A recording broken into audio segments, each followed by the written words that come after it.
भाऊ लय मजा आली. हा फुल विषय. ए बालराम काय आलं असं का डोक्याला हात लावून बसला? काय ना रे भाऊ, कालच नोकरी सुटली, घरचं टेन्शन, EMI टेन्शन, मला काही सुधराना बघ. आज मला दारू प्यायची, काय पण करू ना प्यायचीच आहे भाऊ मला. अरे भाऊ काय टेन्शन घेतो मग, आपला बी मूड झालाय आज. सांग तुला कुठली प्यायची, रम विस्की ब्रँडी क्वार्टर बिटर काय सांग तू फक्त. चल पैसे आहेत माझ्याकडं. तुम्ही म्हणसाल ते प्यायला तयार आहे बघ. भाऊ तुझं अख्खं टेन्शन गायब करतो आज. चल बस का टेन्शन आलं म्हणजे नुसतं प्यायचं कळतं का तुम्हाला? दुसरं काय कळत नाही का तुम्हाला?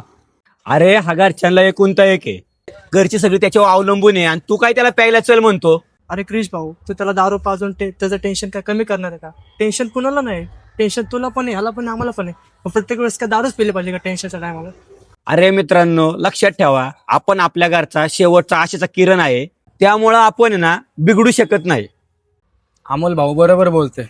खरंच मी चुकीचं तुला सांगत होतो की आपण चल दारू पिऊ आणि मी पण प्रोत्साहन देत होतो. माझं चुकलं. मी माझ्या कंपनीमध्ये पण बघतो की तुला जॉबसाठी वॅकन्सी आहे का नाही, मला रिझ्यूम पाठवून ठेव. अरे एवढं काय गरज नाही, चल मी तुला नोकरी बघतो, लगेच लावून देतो, चल. अरे भावांनो, तुमच्यासारखं मित्र भेटणं म्हणजे नशीबवान आहे मी.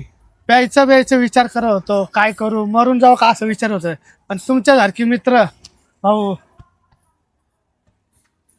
चला इथून पुढे ग्रुपमध्ये कुणीच प्यायचं नाही बरं का.